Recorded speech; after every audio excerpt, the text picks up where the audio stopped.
that's it for me. How do I look? I've always wanted one of these things. And usually I'm not a hat person, but I think it does something. Well, I asked Lynn if I could borrow some Packer gear when I heard that it could be 20 degrees here, and she gave me some tips on how to dress for the cold weather. And she said the key is to layer. And I'm a native Californian, so layering to me is 3 coats of nail polish instead of 2.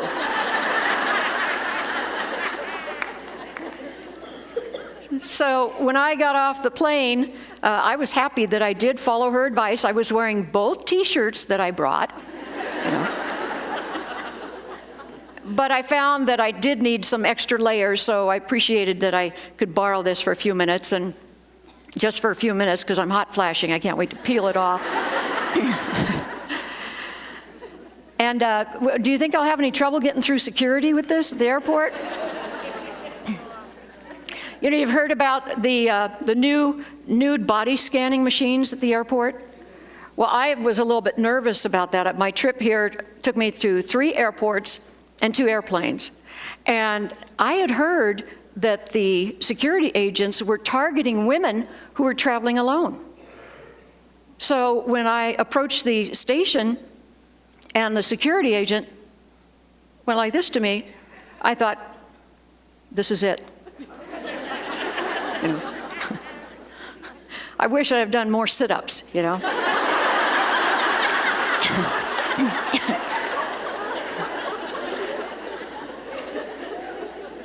And I'm standing in line, it's too late now, So when he summoned me to come forward and then walk around the scanner and keep going to my gate, I was so relieved. And a little insulted. Okay. All right. How does the back of my hair look? Okay. So thank you for the loan of this, and it's time for me to peel.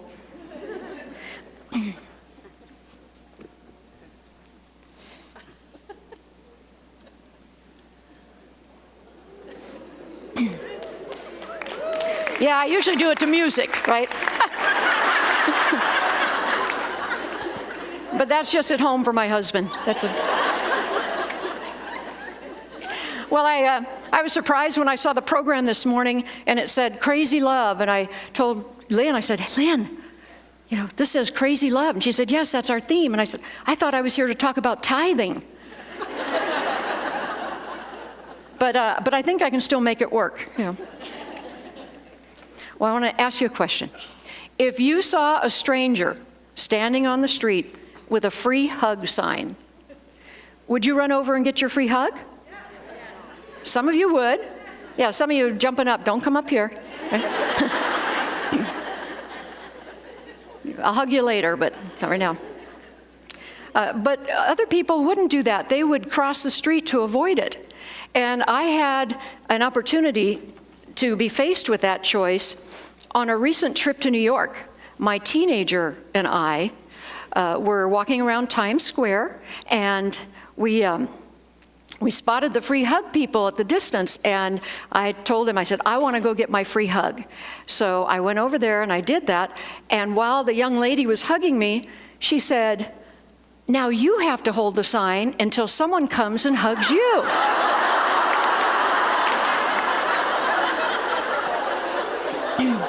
It's like, well, you didn't tell me that ahead of time, And I just had that split second of panic where I thought I could just put that sign down and walk away and just refuse to do it. But I did it. I stood in the middle of Times Square, New York, holding a free hug sign.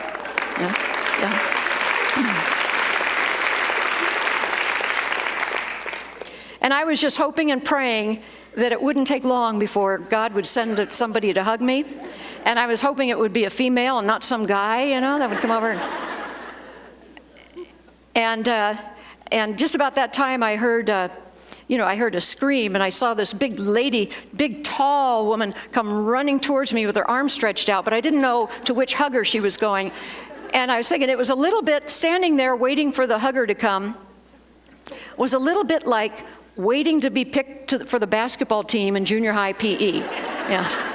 It's okay, they're going to that one, What's wrong with me, And the screaming lady was coming for me. And we hugged, and I gave the sign to her. And I was so happy that I did it. I actually stood in Times Square with a free hug sign, which, by the way, totally mortified my teenager,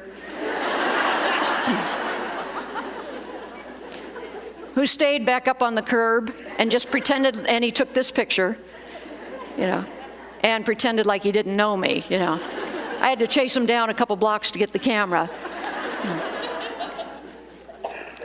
But I thought about it, and I thought, in a way, God's love is like a free hug, in that some people run with their arms stretched out to receive it, and other people walk away. And it is too good to be true. It seems too good to be true that God, who created the universe and maintains it, also knows the number of hairs on our head. He calls us friend, and he's concerned about our struggles. It's crazy. It doesn't make sense at all that God would love us so completely, so unconditionally, and beyond our human ability to understand why. And to me, that's crazy love. And when life presents us with an unexpected challenge, like divorce, job loss, illness, you fill in the blank, it's God's crazy love that gives us what we need to get through it.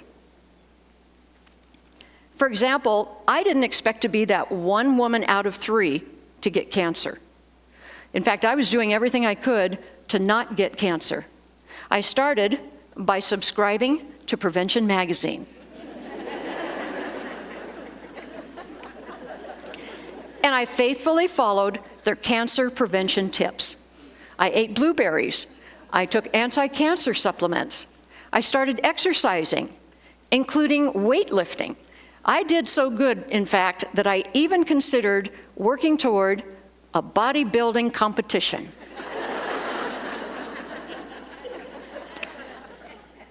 Then, in December of 2006, I was diagnosed with ovarian cancer, the deadliest of the female cancers.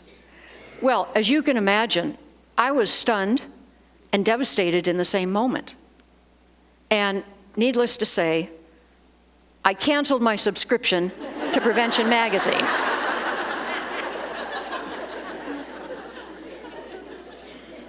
I really did, because I thought, I'll still eat the blueberries because I like them, but, I'm done with them. Well, my story began as I was being prepped to go in the hospital for the first time in my life as the patient. And I was scared, I was doubled over in pain, and I desperately needed to be comforted. So I was so happy when I saw my neighbor walk around the curtain, and I didn't even know she was a nurse. And she announced that she is assigned to me. And I thought, oh, this is going to be good. I'm in good hands now. And she asked me why I was there, and I told her, well, I'm in for a total hysterectomy. And I expected her to diffuse my fear, especially because she's my neighbor and I know her. I was wrong. She winced. She said, oh, that's the worst operation you could have.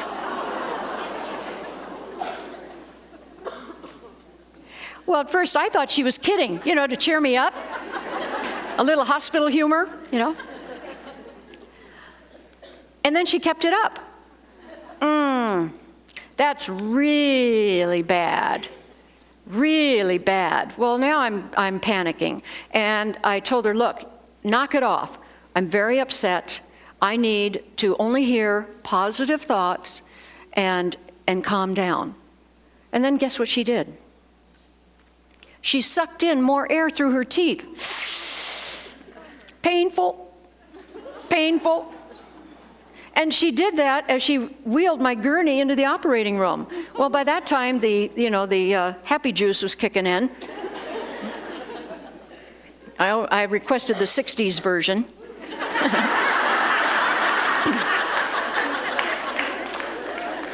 Yeah, I figured as long as I got to go, why not? Yellow Submarine.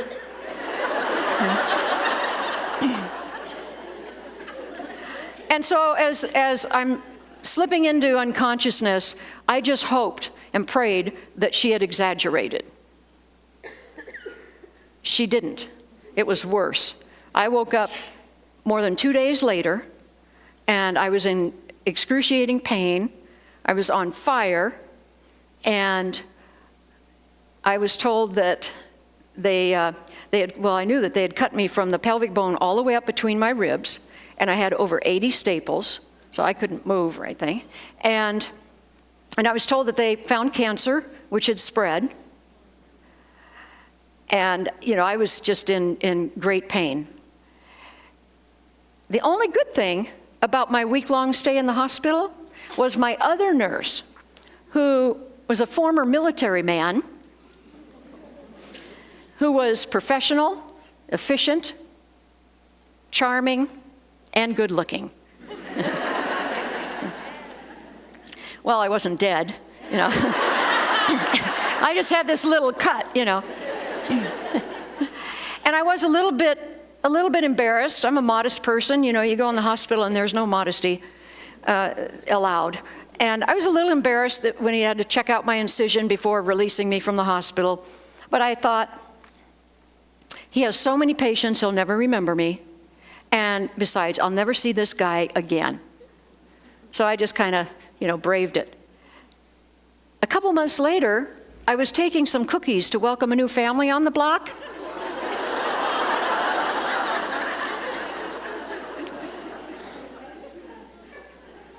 Don't get ahead of me.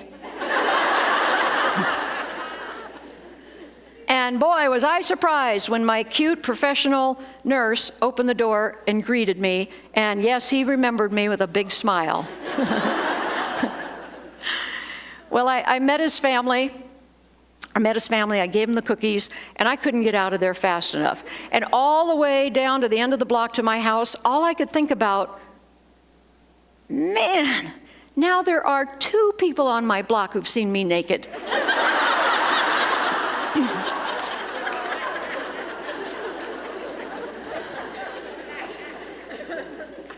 First I'm the 1 woman out of 3 to get cancer, and now this, Well, as terrible as that first operation was, being told that I had cancer was even more terrible. Being told I had cancer was like being ushered into the twilight zone. And the word cancer hung in the air over my head like a cloud. And after the doctors told me that even with operations and chemo, they can't cure me, but only buy me some time, I literally felt my brain start to shut down. And I never heard another word that the doctor said, though I could see that her mouth was still moving, so she was still talking. That was, I should say that, I've never needed God's peace more than in that moment. That was a life-changing moment. That was a surreal experience, like somebody literally stamping me on the forehead with an expiration date. And that date could be shorter, according to the doctors, could be shorter than the shelf life of a Hostess Twinkie. Well, they say those last a long time, so hopefully. And I was terrified that I would not live the long life that I expected.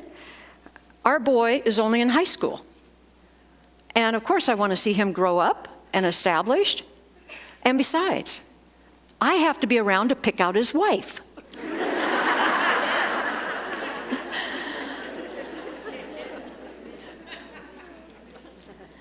He thinks I'm kidding about that.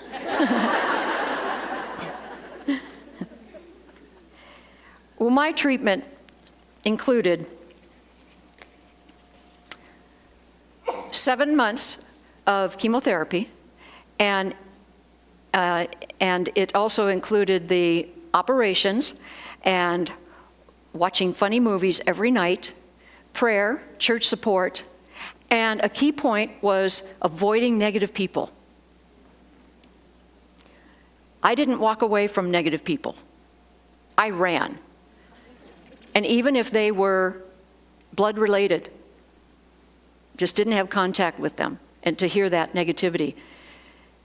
And each chemo session was a long, emotional 7 hours.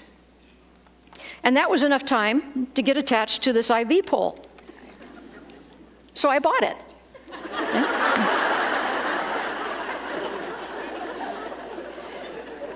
And I find it comes in handy. Like a lot of people, I like to carry my water with me wherever I go. And I also carry these plaques to remind me.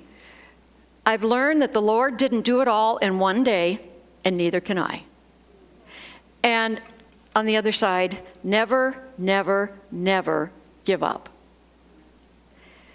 Well, the ill effects of chemotherapy lasted days, weeks beyond treatment, and at times the cure was worse than the disease. And I was so weak and afraid that it was so hard to keep going. It was so easy to want to give up. And it's only by the presence of God in my life and the love that I know He has for me that I was able, to find the strength and the courage to keep going. And sometimes that sounds too simple when I say that I was weak and He gave me strength and I was afraid and I have courage. Well, courage is going ahead and going through something even though you're scared to death. But because I knew God would never give up on me, then I knew I can't give up and that I would be able to go through it. I have something, I wonder if I want to do that first. Well, it was a struggle, but I was able to make it to that 6th and final treatment. So I celebrated by wearing what I call my celebration glasses, the Groucho Marx glasses. Hey, Celebration Church, celebration glasses, you could have a campaign,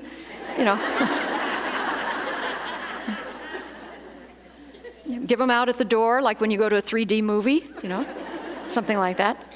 Well, this was just a triumph to make it that long, all those months, and make it to my 6th and final chemo session, and to celebrate that very special occasion. My husband, Frank, gave me a gift to commemorate that milestone. It's a DVD. Maybe some of you have this at home. Pole dancing.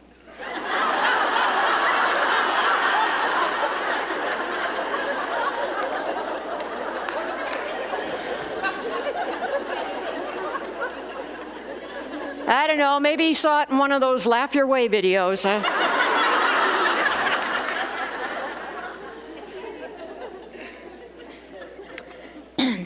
And it's still unopened, so that should tell you something.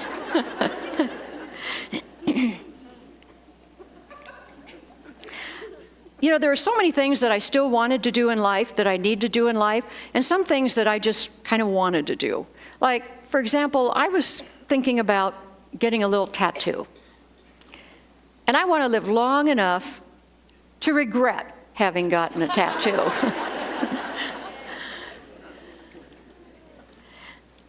And for me, and I think most women would agree, the worst of it was losing hair. I hated to lose hair, and I didn't want my hair falling out in clumps all around the house. So I went to my hairdresser, Judy, to help me with that painful transition. And I think it went pretty well. I brought a picture to show you.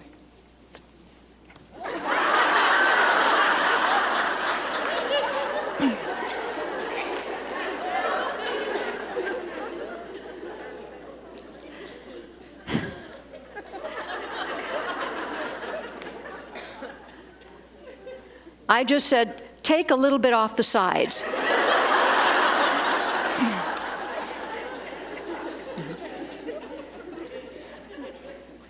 And soon, chemo took its toll.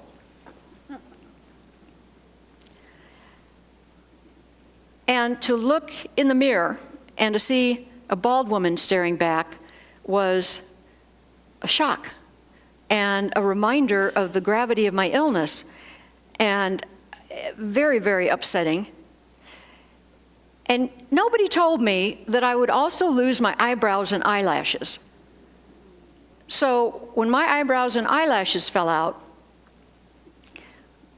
I was scared to death that I would never be normal again. And when I got down to one eyelash, I desperately tried to hang on to it, because for me that represented normal. And because of God's love for me, He gave me a cheerful heart about it. And a cheerful heart is good medicine. So I decided, instead of being upset about it, that I would celebrate that one remaining eyelash. So I curled it.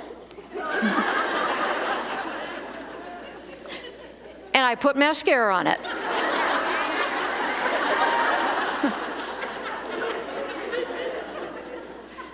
It was real easy getting ready in the morning.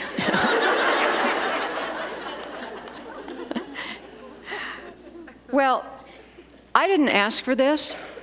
And over the years, I've wanted the Lord to use me, and maybe you've said that too. Lord, I'm a vessel, use me, yada, yada.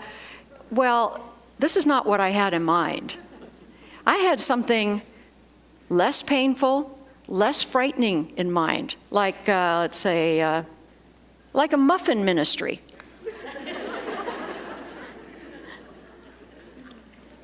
Yeah, it would smell good, and people would like to see me coming, right? Well, as I said, I didn't ask for this, and though I never blame God or ask why me, I do wish that He would have sent me a postcard to forewarn me and assure me of the outcome. You know, how hard would that be? He's God, right? He can do anything. Hey, something like this. It's a postcard from God. To Jana Flaig, Lodi, California, from God in heaven. Postmark Maui. Yeah.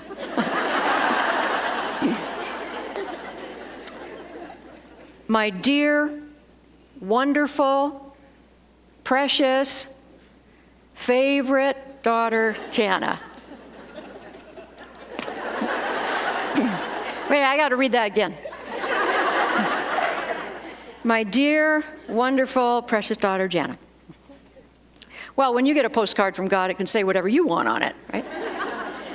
Just a note to let you know that you will be stricken with ovarian cancer, fear for your life, endure the pain of 2 major surgeries, suffer the ill effects of chemotherapy, and don't stock up on hairspray. But fear not, for I am with you. Do not dismay, for I am your God. I will strengthen you and help you. I will uphold you with my righteous right hand. Sign, God. That's good to know.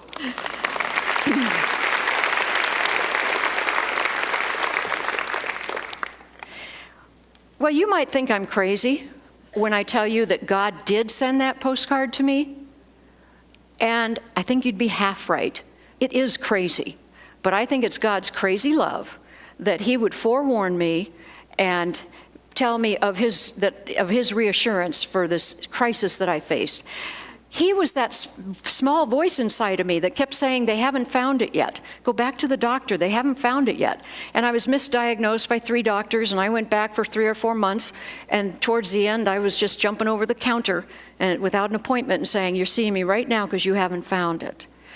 And I believe that God also whispered assurance for me years ago when I bought the charms, the Italian charms that I wear on these bracelets every day.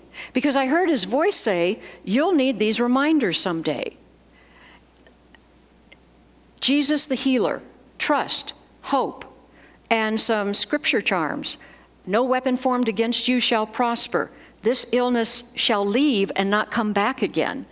And my favorite, I know the plans I have for you, declare the Lord, plans to prosper you and not to harm you, plans to give you a future and a hope.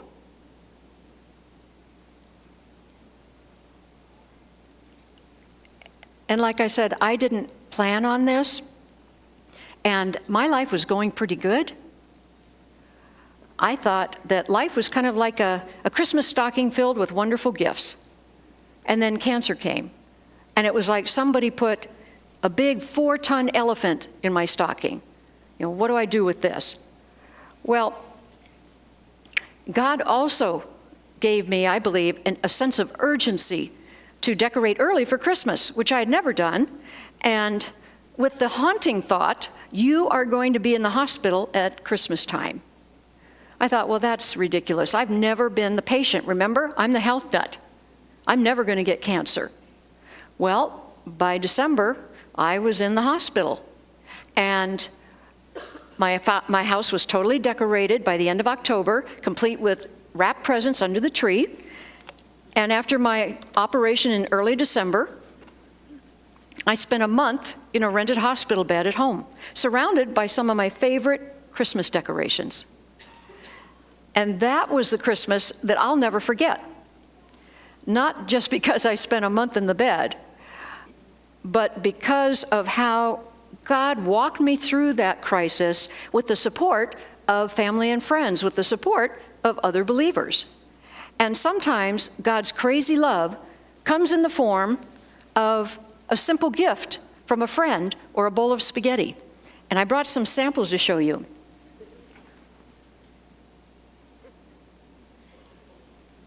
My friend Amy gave me a pair of slippers. And just in case I was high from the pain meds, on the bottom of each slipper, she wrote the foot on which to wear it.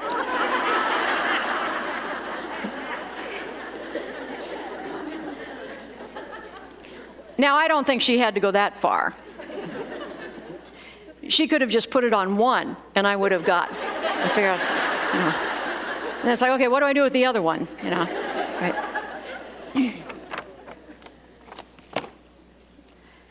And other gifts came with instructions as well. But these instructions were from the manufacturer.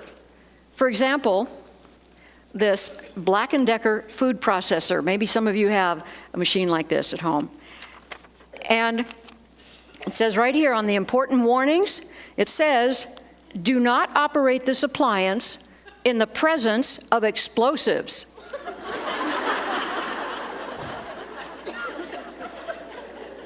Okay. So if I'm dynamiting my kitchen that night, I should probably eat out. And this one is the Shark cordless sweeper. And it says, and it's a good thing they have it in here, so I won't do it. It says, do not suck up anything that is burning. It's right here.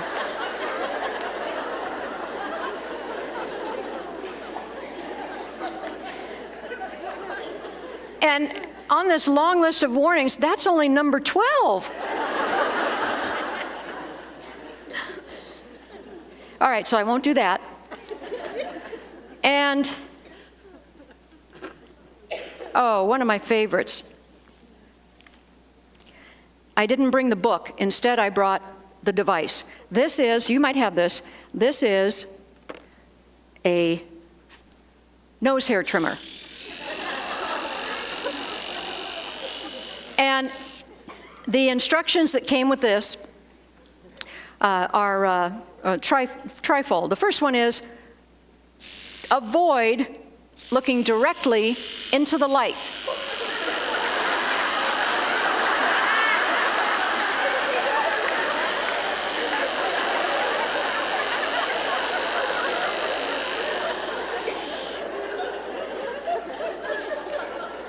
Always wear safety goggles.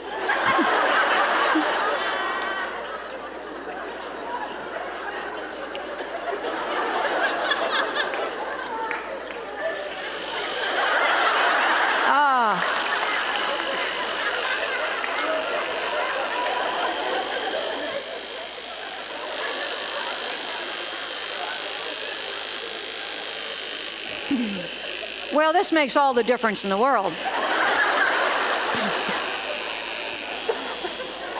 And finally, for this device, this product is designed for home use only.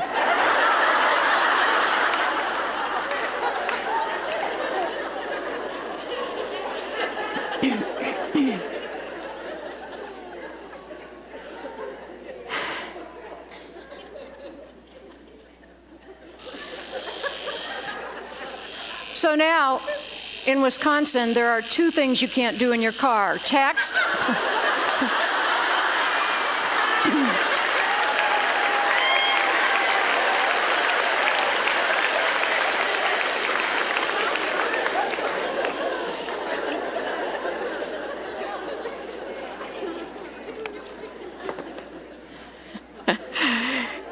with the we have the no texting and driving law in California as well, so they always say, hang up and drive, don't text, so, this would be, turn it off and drive. And, my teenage boy, he brought me into the tech age by giving me a digital camera. I'm finally done with film. And, while I have this and we're all together, let me get a picture. Hold your hand up and wave. Okay. Okay, everybody lean in. And then over here.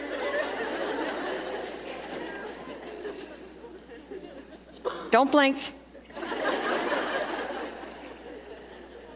Thanks. I'm going to send that picture to my sister. She doesn't think I have any friends. Say, yes, I do. Here they are, right here. Yeah. See, what else do we have in here? A friend of mine was on a stress reduction kick. So she gave me a bag of bottle corks.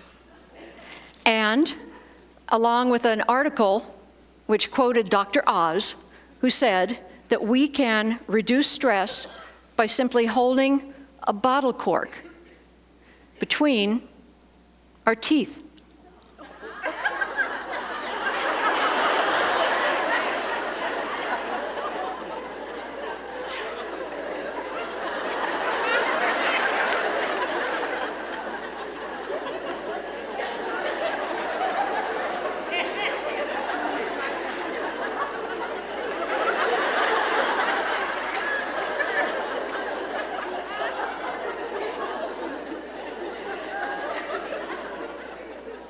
I'm waiting for it to work.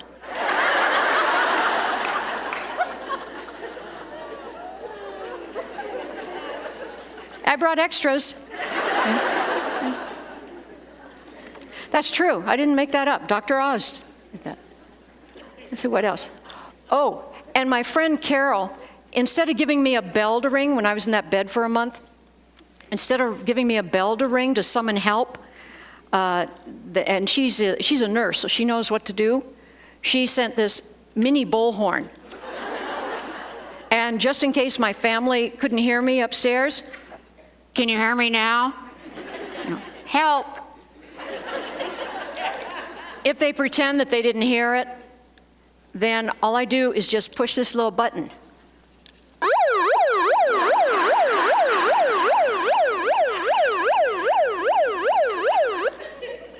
That's annoying. And it worked pretty well. I tried it out once, though, but my family thought it was the house alarm. They ran downstairs out the front door and left me there. So my friend had a good idea, but maybe with a different family it would work, And, these little clips. I love handy little gadgets. And this reminds me of the type of thing that my mother would put in my stocking, and then we'd have to figure out what it was for. And my mom gave me a Christmas stocking that she made. She gave me a stocking every year until I was 50 years old. And can you believe that after that, as the years went by and she got up into her 80s, she still made me a stocking every year. But she forgot where she hid them. So I didn't get to see what that was. Well, these are very handy, and you might recognize it on some of the things that I carry around with me. And then I put it on my water bottle, and I use this to hook onto the hospital bed rail so that I didn't have to try to get up out of bed to get water. And now that I'm up and around recuperated, I just use this clip to put on my belt, and it's really handy. And look, you can hardly notice.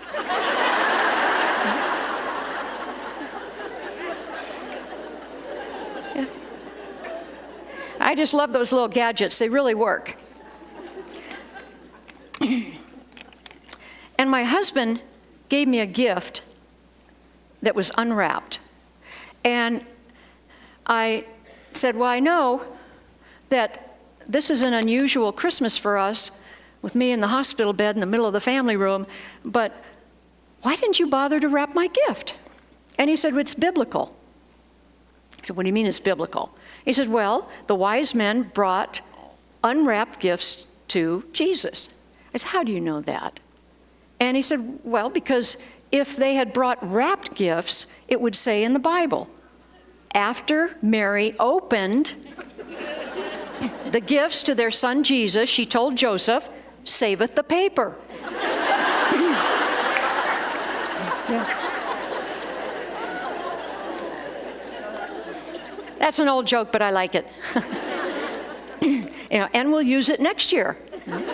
Well, my husband knew that the pain often woke me up in the middle of the night, and I would keep a book on the hospital bed next to me so that I could quickly pick it up and I could read a little bit, hoping to get sleepy and fall back to sleep.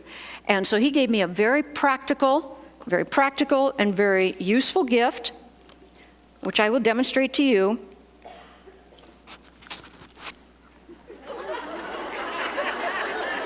This is a combination night guard and reading light.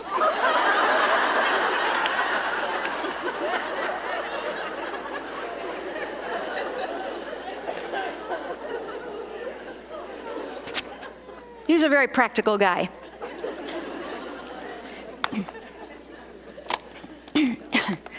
Well, I have to say that, as I mentioned a moment ago, that, when things are going great in life, it's like a Christmas stocking full of wonderful gifts. But then cancer came, so unexpected, such a shock. It was as though somebody put a 4-ton elephant of fear in my stocking. But with the Lord walking me through that process with the love and support of my friends, and God loves us through other people, doesn't he? That with that love and support, that 4-ton elephant of fear was cut down to size. You cannot have this. Some of you collect Beanie Babies. Okay. And that year, like every year, there's usually the it gift, that one gift that everybody has to have and that you see everywhere as seen on TV. And that year, the it gift was this, the Snuggie.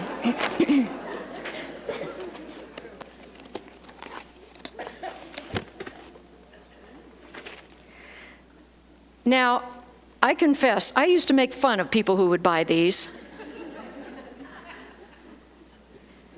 until I tried it. And this is, of course, this is the blanket with sleeves. And it's one size fits all. Well, almost all, yeah. And when I really like something, when I really like a gift, I like to get the most mileage out of it as possible by coming up with some alternative uses. So once I had recuperated to the point where I actually could get out to the store, and I didn't want to bother to get dressed, I would just dress up my Snuggie by adding a belt.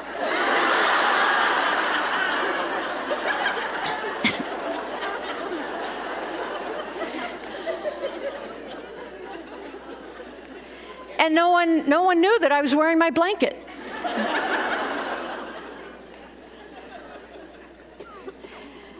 And I like the Snuggie so well that I even got one for my dog. Now, I like to wrap him up, as you can see from the picture, I like to wrap him up as tight as possible, like a cocoon, and then throw my slipper across the room.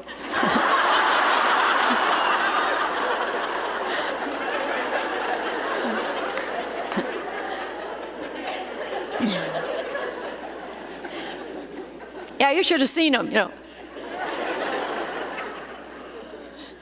And he would do that every time. It's like he wouldn't catch on and say, no, I'm not going this time, And some alternative uses to use it not just when I'm on the couch. I don't spend a lot of time sitting around. But another alternative use for the Snuggie, and you can do this, is a handy barbecue cover.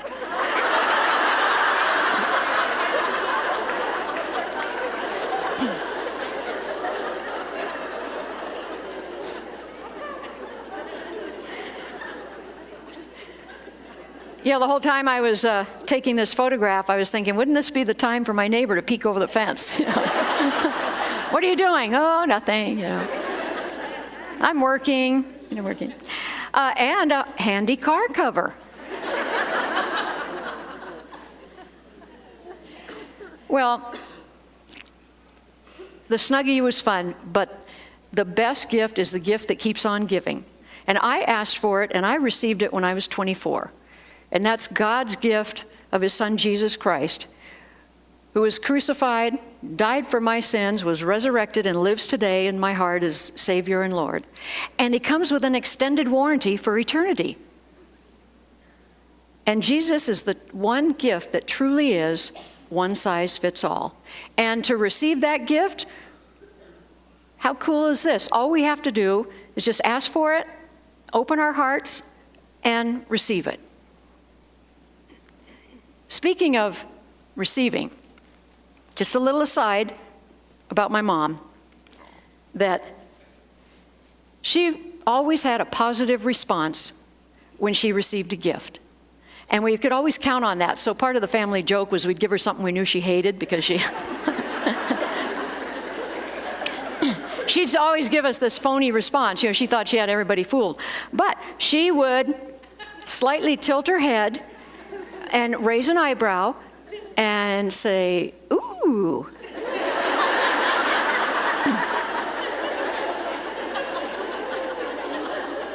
Okay, you try it over here. Ooh. Okay, over here. Ooh. Oh, good. Yeah, you looked like the wave at the stadium because all the heads went at the same time, Well, we could always count on that positive response from her. And, by the time I had my second operation, I had a little bit better idea of what to expect. I also had the opportunity to dread because I knew what was coming and that they would use the same big cut again. And, but I determined that I'm going to be the best patient they ever had. I wanted to be like teacher's pet. I wanted to be their favorite patient. And part of that is to follow their staff instructions. They told us to breathe into these machines or these devices. You're supposed to do it several times an hour and raise this marker, and then they really get after you for that, and they won't release you unless you can do it to a certain level with them standing over you. And I didn't want to be thought a slacker, so whenever I heard the nurse coming down the hall, I'd quickly pick it up. 98, 99, 100. I don't think they ever caught on. And yet, after 7 days in the hospital, that got really old, and I was bored, and I thought, how can I jazz this up a little bit and make it a little bit more fun? And you can do this at home, too. Or if you're ever in the hospital, just take that old kazoo you have lying around the house.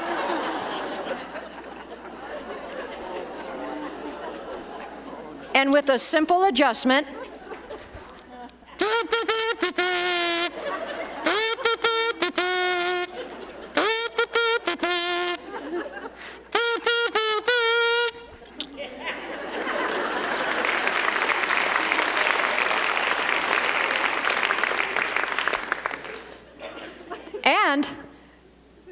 sometimes people make fun of a simple little kazoo, but this could also be a witnessing tool, depending upon what song you're humming, you know. And they got me up and walking right away, which really surprised me. And if you've been in the hospital or you've visited someone, some of you work in a hospital, I was really shocked at how quickly they made me stand up. And they told me that I was supposed to inform them if I felt dizzy or weak so that they could spot and catch me. They didn't want me hitting my head on the floor and suing them, I guess. And so I found this sign on my hospital room door, and some of you who work at a hospital can verify this is a real sign. It says, "Fall risk identified."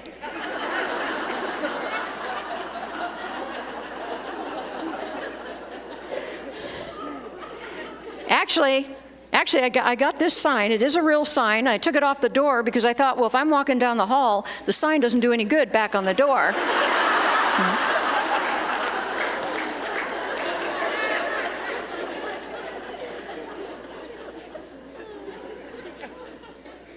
And I actually got this sign from my cute, charming nurse. And I told him I would take it anyway, but I'd rather ask him for it. You know. And he gave it to me. So this really worked well, I thought, because I didn't fall, and people knew to kind of get out of my way. And the most hazardous walk of all was from my hospital bed all the way to the restroom in the dark by myself. And I couldn't turn on the overhead light because I had a roommate. And I tried this basic little night light. I'm going to loosen this here. This basic little night light that some of you have at home. But the problem was that was plugged in by my bed, and I had to walk over there in the dark.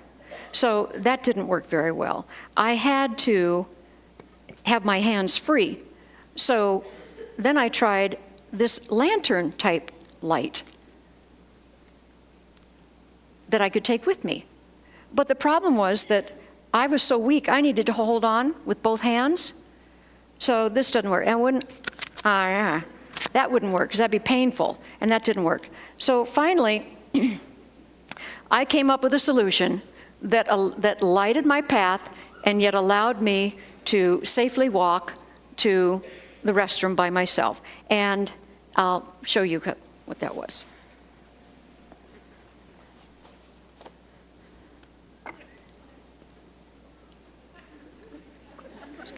I'm just a minute.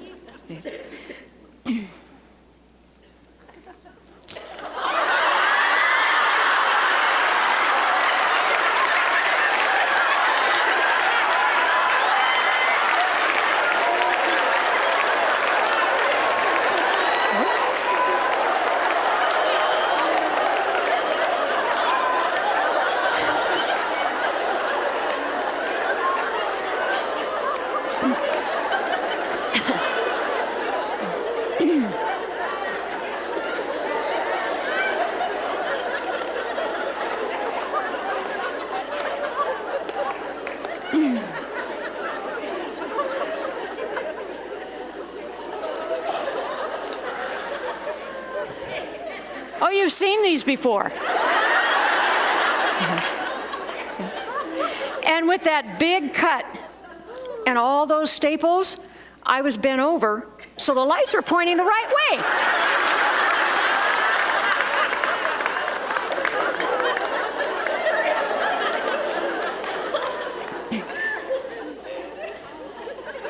Now, this is a very practical idea.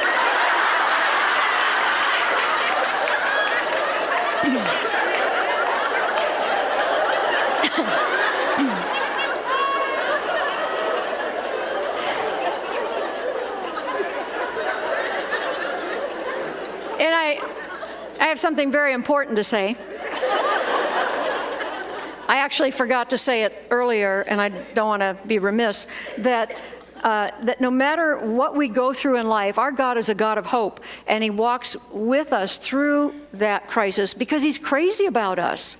And throughout my battle with cancer, Some of you are looking like deer in headlights. So, up here.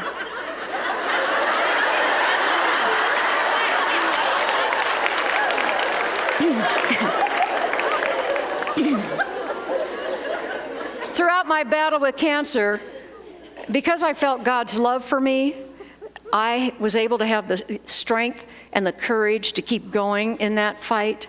And as I recuperated, God's love gave me reassurance that He won't forget me. And today, God's love gives me the confidence and the peace I need to not live in fear that cancer's coming back. And it's the same for you, whatever you're going through too, because He's just crazy in love with us. And how cool is that?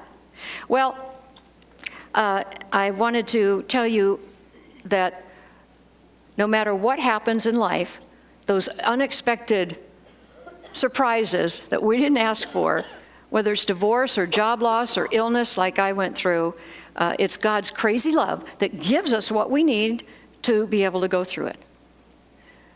And this morning, as I said, you can copy this as a practical idea. Oh, I got these at Yonkers. I went to the right place. They were on sale. Buy one, get the other one free.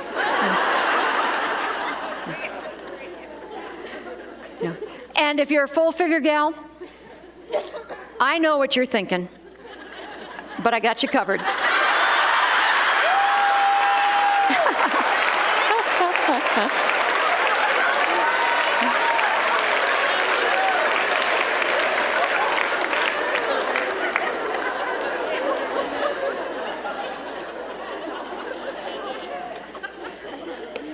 Thank you very much, ladies.